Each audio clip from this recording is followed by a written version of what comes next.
Hello, hello. Welcome back. It's time for Leading Women in Tech. I'm your host, Tony Collis, and we're talking more about executive presence today. 2 weeks ago, I spoke to you about the double standards we experience in our executive presence as women. How we can't just do what men do and expect our career trajectory to be the same. If you haven't already listened to that episode, that's episode 213, go back and listen. I'll make sure the link is in the show notes. Because today, I want to dive a little deeper on when it comes to executive presence, and I want to explicitly talk about the link between executive presence, confidence, and arrogance.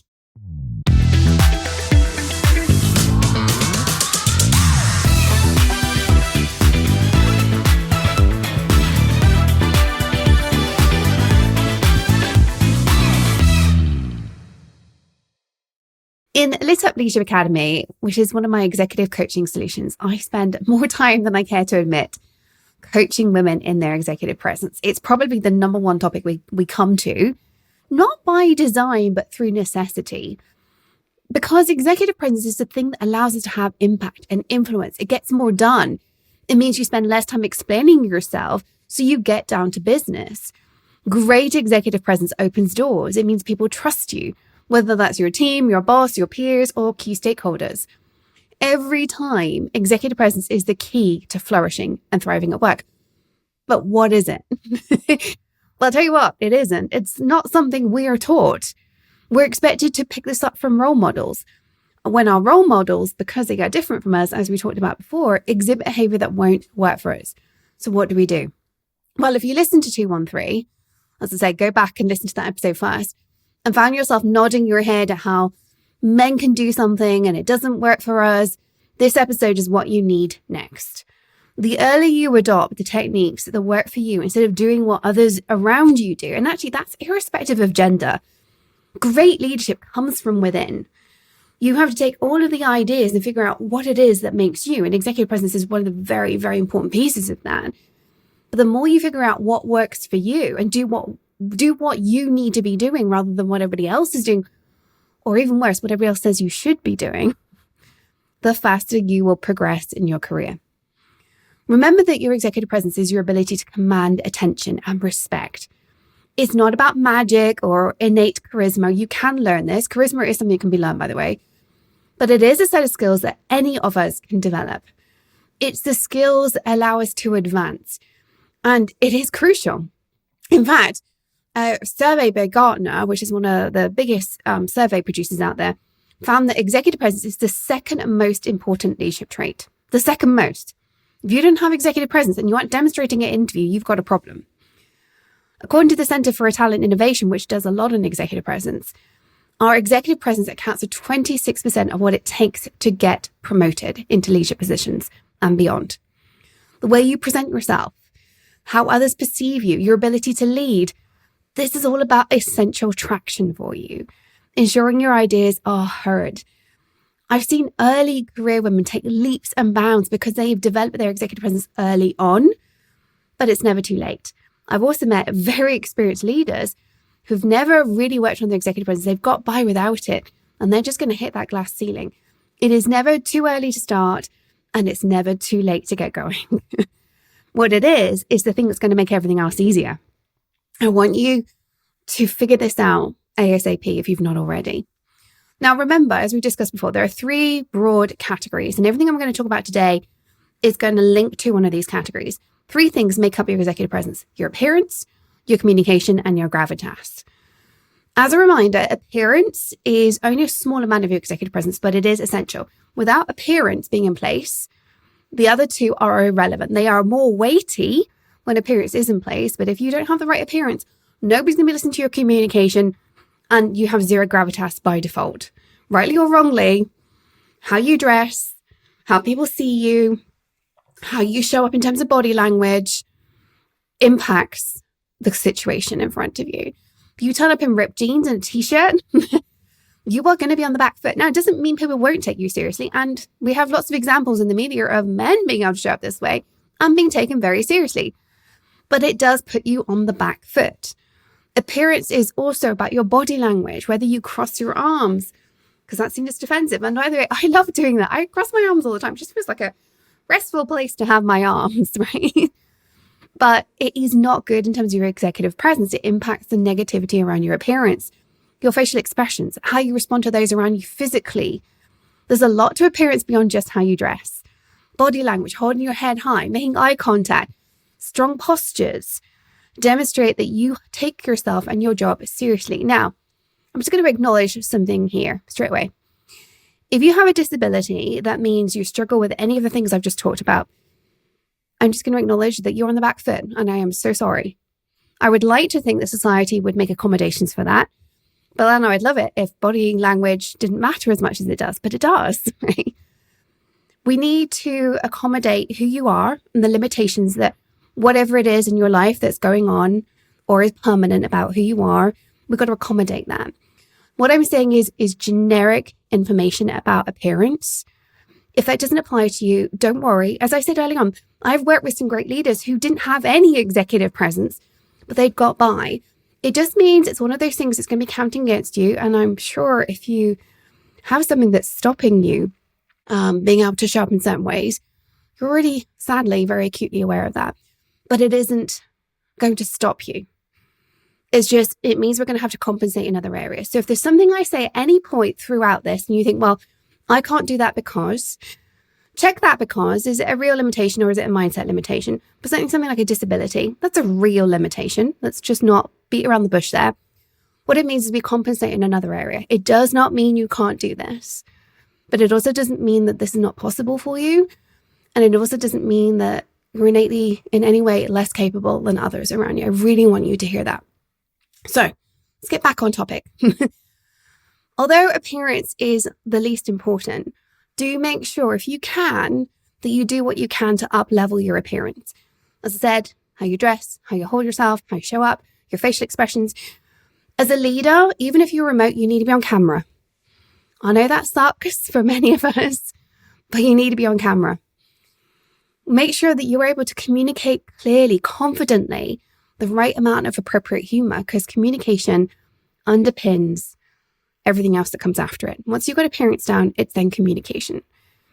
It involves knowing when to speak up and when to listen. Communication isn't just about projecting, it's also about receiving, especially in stressful situations. Effective communication can calm and guide others, leaving them feeling knowledgeable, engaged, and inspired. It's about transmitting a vision and providing clarity, even if the entire journey isn't clear. Communication ensures that your message is not only heard, but also remembered and acted upon. Gravitas is perhaps the most crucial component of executive presence, though. It's about remaining calm and composed in stressful situations, making thoughtful decisions and calming others during crises. Gravitas involves honesty and integrity, speaking the truth, so it does rely on communication. Holding people accountable relies on communication. Addressing shortcomings firmly but kindly, it's gravitas, but it relies on communication, and communication relies on appearance. You see how these are all nested together.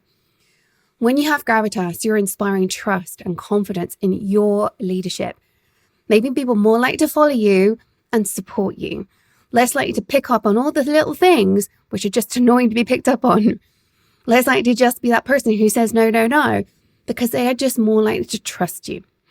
A lot of the time when we pick holes in things, when we're saying no, no, no, it's because we've got an innate sense of distrust.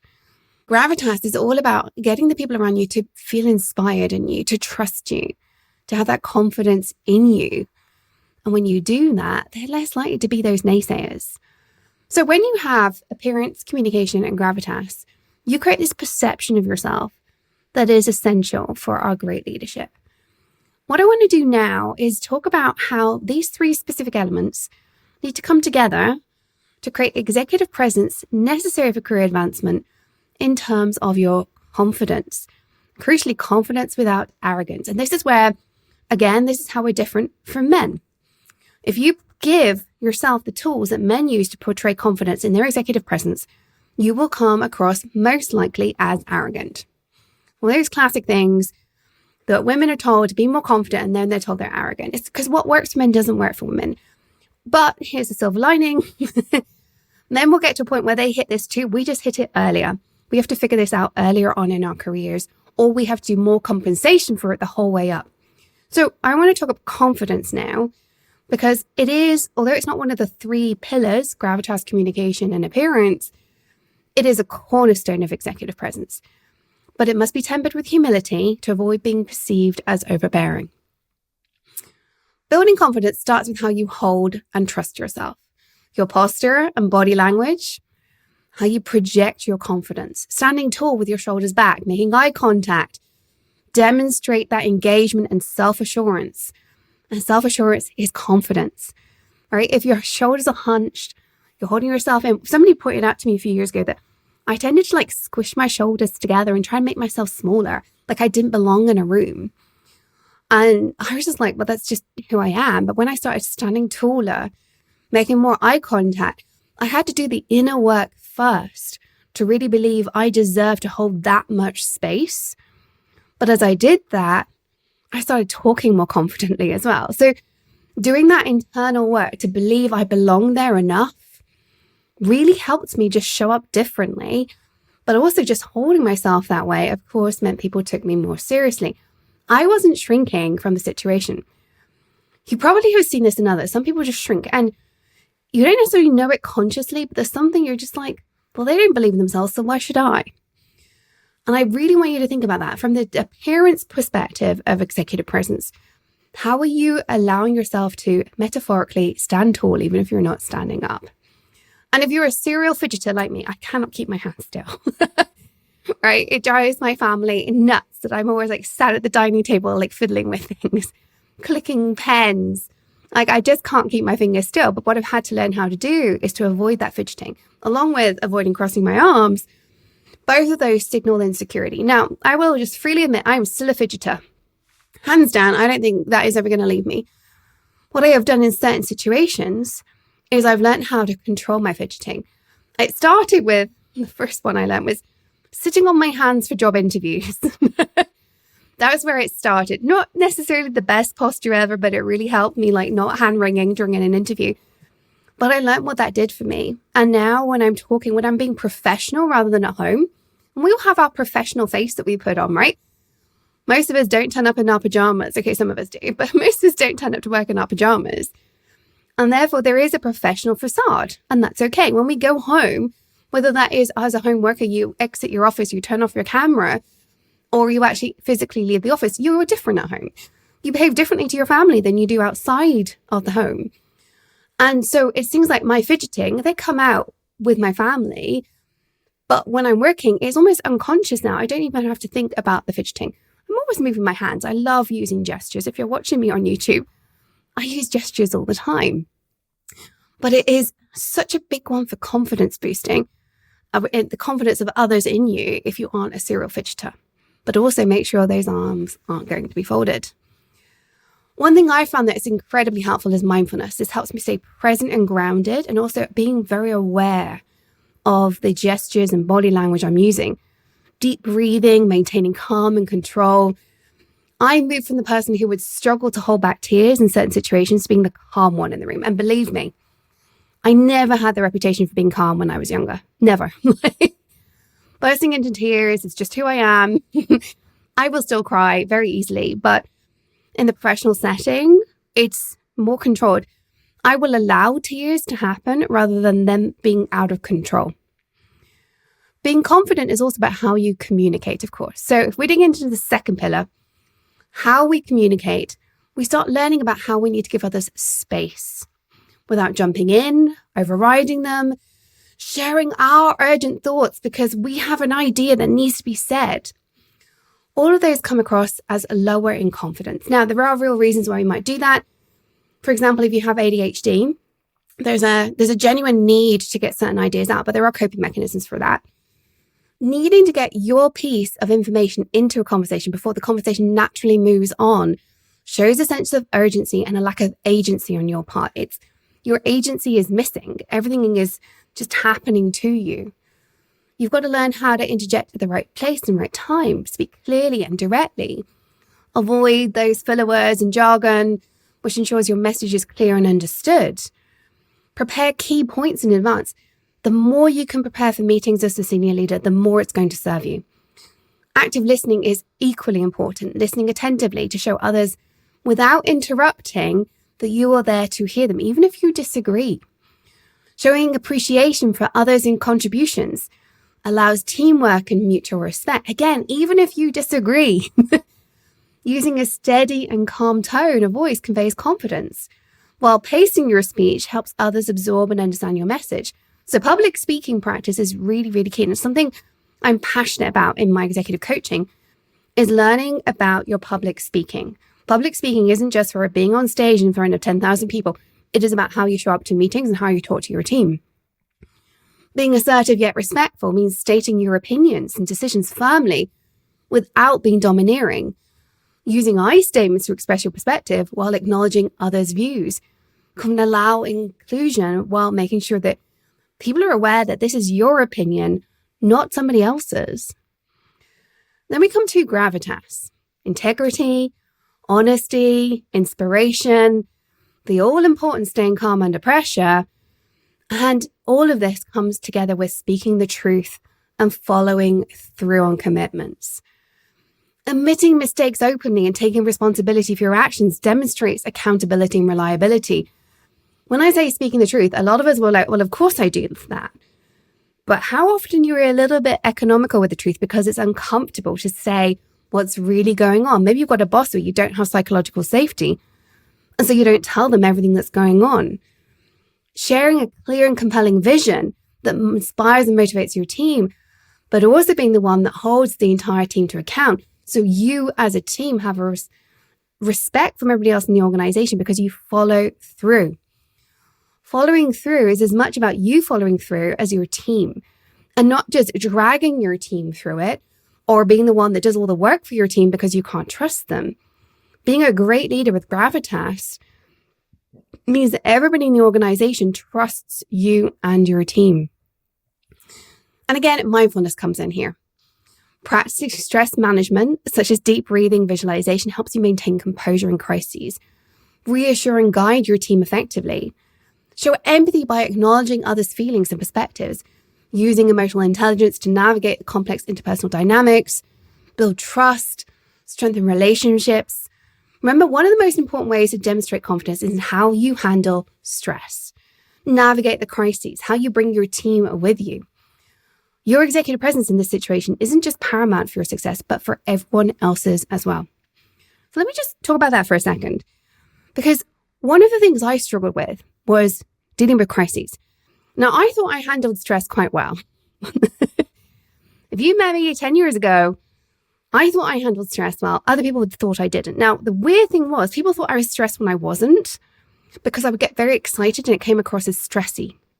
But equally, I then learned I had to calm down. And I went through this phase of, I had a calm voice. And it was a friend that pointed this out to me. There's a crisis, and I would come in with this calm voice. She was like, you're in crisis mode, Tony, and it's really obvious. One of the things you have to do with all of this is come across this way all the time. I was turning it on in a crisis. I was like, okay, crisis mode. People need me to be calm. I need to show up in this particular way. And it would come on, but it wasn't who I was all the time. I try now, and I'm not saying I'll get it right every time. That's why I still have a coach. But I try today to show up the same way every day. In a crisis, I show up the same way. I'm thoughtful in a crisis because my stress is higher. So I'm thoughtful in mind and practicing mindfulness. But I don't fall into the trap of showing up differently. People need that consistency. So now let's talk about the trap of arrogance. I want you to avoid this trap. I want you to avoid the trap of working on your confidence with your executive presence and the ability to hold yourself up in these situations, but without being perceived as arrogant. Confidence doesn't stop you needing feedback, for starters. If anything, as you enhance your confidence through executive presence, you want to build this perception of confidence that has a regular cadence of feedback seeking and acting upon that feedback. You don't need to justify yourself or get defensive, and this is a key one. Receiving feedback is about holding space for it. Ask for feedback regularly. Something I love that we do in my company, and I will admit, this didn't come from me, this came from my team. Regularly in my one-on-ones of my team, there is space for feedback. Every single time, especially if I only meet them monthly. Some of my team only meet monthly. And there's always on the agenda space for feedback in both directions. Have you got any feedback for me? Have they got any feedback for me? Like, I will give them feedback. They will give me feedback, positive and negative, or positive and constructive. And we practice the art of listening and saying thank you. We don't practice justifying ourselves or getting defensive. We practice saying thank you. We will then go away. Sometimes we go away and we'll come back and say, can I chat through that feedback with you? Like, what could I be doing differently? Other times they'll go and talk to somebody else in the organization and see if there's something else they could be doing. Other times they'll come back and be like, so I had a good thing about that feedback. Here's why I'm not going to do anything about it. You need to practice the art of listening and then taking action and explaining yourself without being defensive. Communicate and show up and then listen. Don't seek to justify your behavior, but listen. If you can, bring this feedback to a trusted mentor, ideally a coach. Mentors and coaches have very different roles. Mentors are not coaches. It is a very different technique. And a mentor will give you advice based on their experience. A coach will help you explore how to solve it uniquely for you. And that's where everything I'm saying is about your uniqueness. And not all mentors will understand that, because that's not what mentoring is about. Unless they're also a trained coach, they will not understand that when you are working through something such as negative feedback, that there's a process for you to follow that isn't the process they would necessarily follow. So where appropriate, have a third party who's not in that room help you work through that feedback. Learn what to listen to, learn what to disregard, and learn how to respond to it in an appropriate way. The worst thing is to seek feedback and be seen to do nothing with it. That really damages your reputation. Another part, which is tied in with this feedback piece, but also very, very important for confidence, is being comfortable with self-examination. Understanding what works and what doesn't work, while not judging yourself. It's a huge opportunity to grow. But all too often when we self-examine, we either shy away from it because it's very uncomfortable, or we're far too critical of ourselves. And we just layer on how terrible we are as a human being, right? Great confidence, which is not arrogance, allows for kindness and self-examination that looks genuinely at the good and the opportunities for growth, provides some healthy skepticism, as well as an understanding of where to work on things given limited resources. You will have a very long laundry list, even if you have healthy self-examination. There is a laundry list of things you could work on. I do all the time. I am never going to stop growing because there's so much to do. But healthy skepticism is saying, I can't work it all at once. You know what? This is the most important, and here's why. Without feeling pressured by external things, or feeling that I'm a failure in some way because I can't do everything, or trying to tackle it all at once. It is having that ability to critique in a healthy manner. I had a client, let's call her Jane, who initially felt stuck and unsure of how to proceed in her career. And this was hugely down to her confidence. She'd received feedback before she came and work with me. She received feedback that she lacked confidence. She needed to work on that elusive executive presence. Now, the damaging thing, which I've heard many times here, and why I want to share her story with you, is that was triggering this spiral. Every time she was getting feedback that she lacked confidence, she was triggering her anxiety because of past experiences where she'd been labeled as too aggressive. How can I be confident but also not be aggressive? And it was just creating this downward spiral. When we started, we explored those past experiences, what had caused that, the specific feedback, even though it was quite a number of years ago. Now, the problem was in her current role, when she came to work with me, her experience in her past has meant that she was focused so heavily on not being aggressive that she was actually showing a lack of confidence and assertiveness. She struggled with her body language and verbal communication. People saw her as passive or too domineering. It was like one or the other, depending on who she was interacting with. So we looked at this from 3 high levels: appearance, communication, and gravitas, right? We worked on her posture and body language first of all. We literally did this in the first session. Right? She walked metaphorically, because it's virtual, walked out of our meeting and straight into a one-on-one, where she looked at how she was holding herself on camera, how she was breathing, mindfulness techniques to stay grounded, and she was using breathing that people weren't aware of, but breathing techniques to maintain calm in a very tense one-on-one situation. That was straight out of our first coaching session. She then learned how to prepare key points in advance for clear and direct communication. Every meeting became something she prepared for. And I know this is an overhead, and I would talk about it all the time, But as a leader, you need to prepare. You need to prepare for the points you're going to talk through and why you're talking through them and what you want out of a meeting. Because of that preparation, she was better able to do active listening. She adjusted her tone and pace to be steady and calm. We did several role-playing. I was actually doing this just this week. Role-playing is one of my favorite things in coaching. I'll ask questions and get you to give me an answer back. I'll get you to present something to me and give you feedback so we can see how you actually operate in the real-world environment. So with Jane, we were looking at her assertiveness, how she was respectful and acknowledging others' viewpoints while holding ground. Something that might come across as a bit strange to you is her commitment to speak the truth and take responsibility for her actions. So she had to do this because although she was committed to the truth, and she would never say she was a liar, and I hear this all the time, right? Of course I'm committed to the truth. But it was that ability to take responsibility. Sharing her vision and ideas, but also saying, what am I going to do when this doesn't go right? Having stress management techniques to remain composed under pressure, remain composed under interrogation for why things weren't going well, and therefore not shying away from speaking the truth about what's really going on. There's truth in not lying, and there's truth in holding space for uncomfortable conversations. And that's what she had to work on. Because of this, she improved her social interactions. She had more influence simply because she was able to show up and hold space for the uncomfortable. Within a couple of months, she was massively more confident. And this became a snowball effect. She was getting better results, so she was more confident. So she was better equipped in terms of her mindfulness to work on more of the things we were talking about.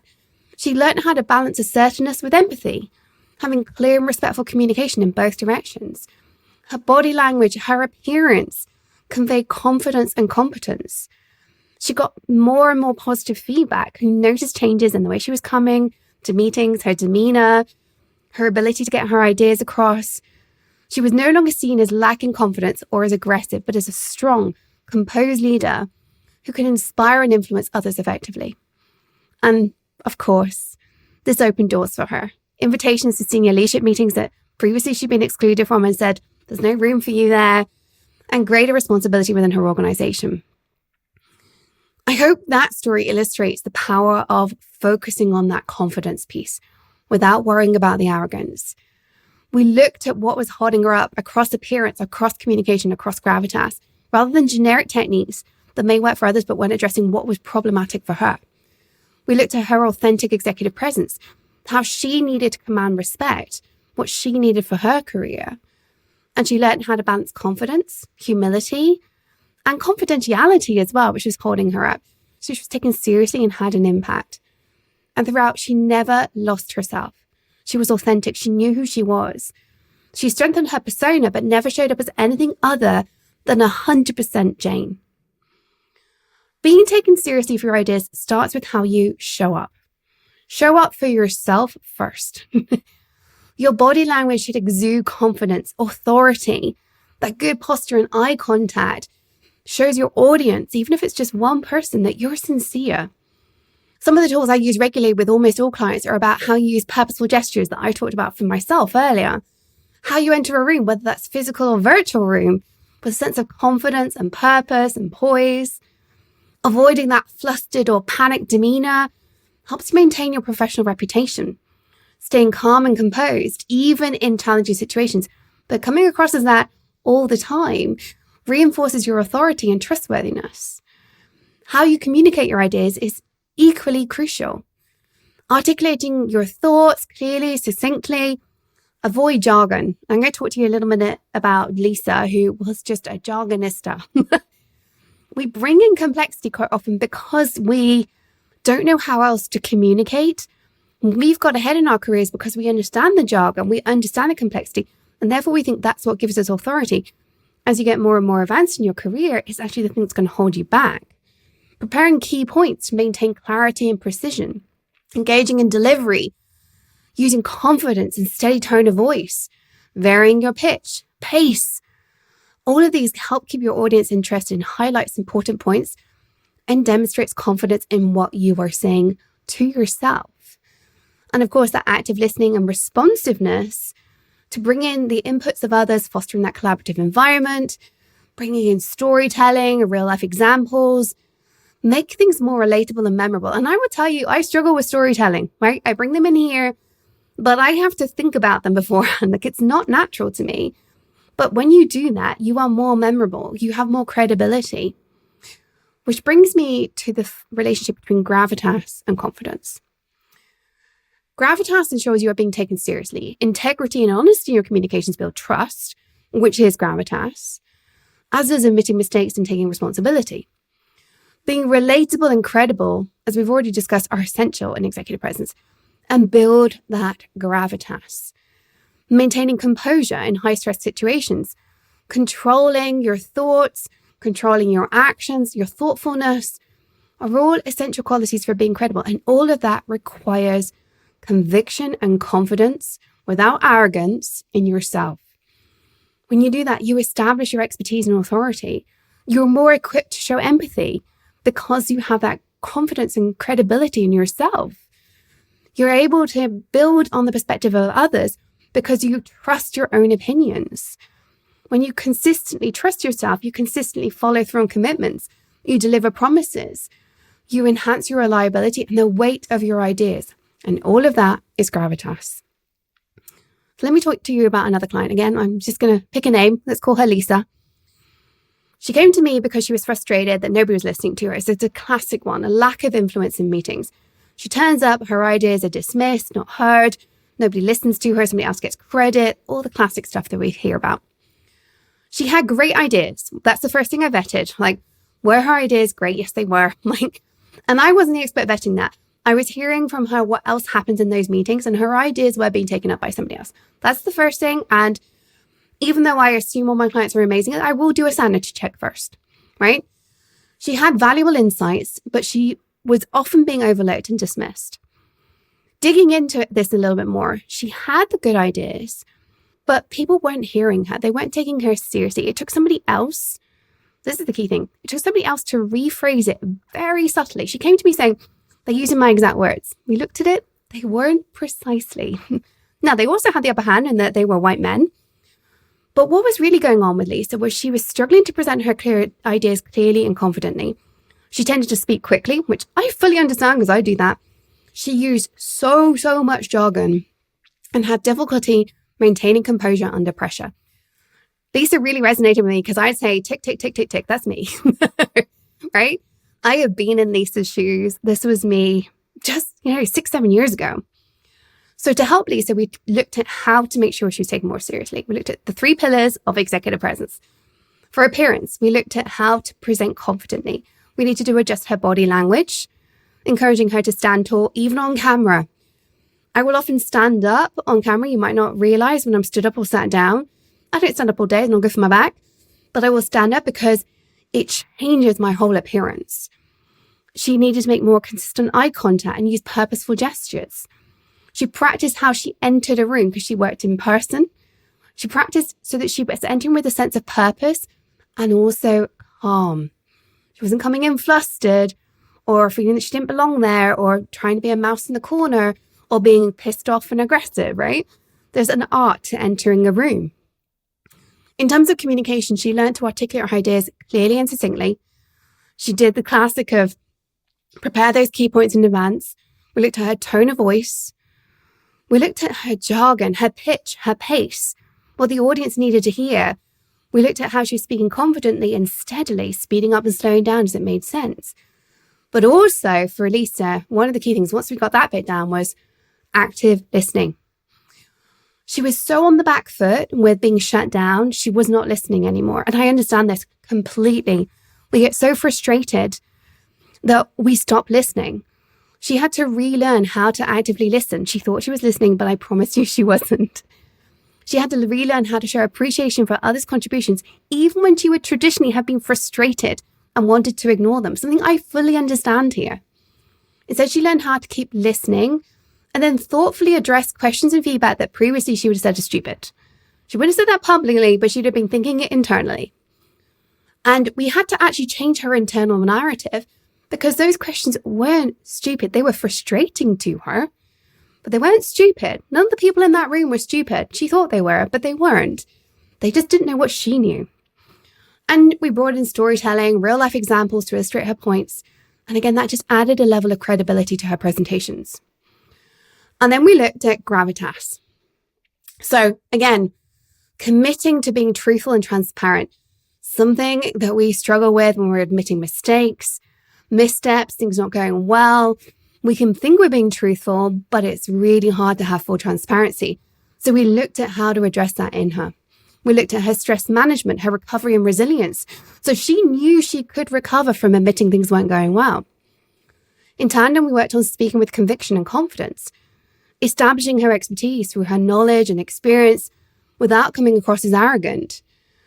We showed her empathy by acknowledging others' feelings and perspectives, building connections, even with her peers and her boss.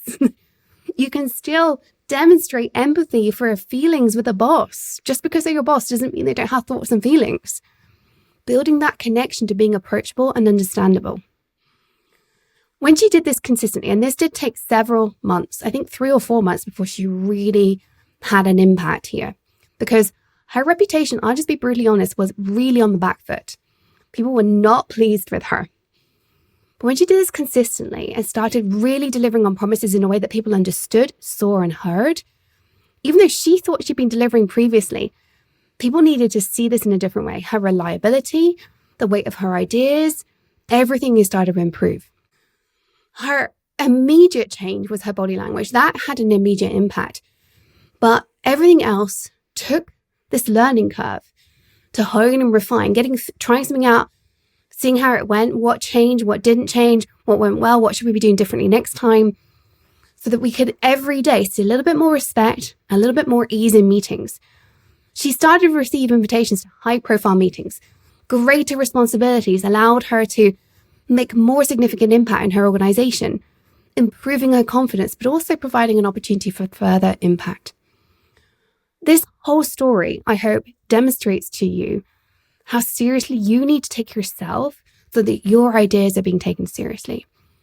It isn't about having great ideas, it's about how you show up for the conversations, the emails, it's about how you hold space for others with your ideas, how you listen even when you're annoyed or frustrated, and being willing to take feedback and iterate until you figured out a recipe that works for you. So I've gone through a lot today, but just to wrap up, I want you to take away a couple of key things here. First of all, what's going to work for your executive presence to build your confidence isn't going to work for everybody else. You need to figure out what's holding you up. You need to look at how your growth mindset needs to embrace this. You need to balance the technical and the people leadership skills. And we've got to look at how every part of you demonstrates your executive presence. And it always comes down to appearance, communication, and gravitas. Whether that's your posture, your communication, your ability to hold space, your ability to admit mistakes and recover from them. All of that is your toolkit, but it is unique to you. I hope I've given you a ton of ideas today, right? Everything I've discussed, both in Jane and Lisa's story, are things that you can apply to yourself, but go and try them out and see what works. You might need your own unique toolkit. And of course, I'd love for you to share this with anybody that you think would benefit from hearing this. Maybe they've told you in confidence that they're struggling with their confidence. Do them a favor and share this episode with them. It might be the thing they need to take that step forward and change the world by being a better leader. Until next time, remember, stay on your tech leadership game, follow your dreams, because the world really does need that uniqueness that you bring as a leading woman in tech.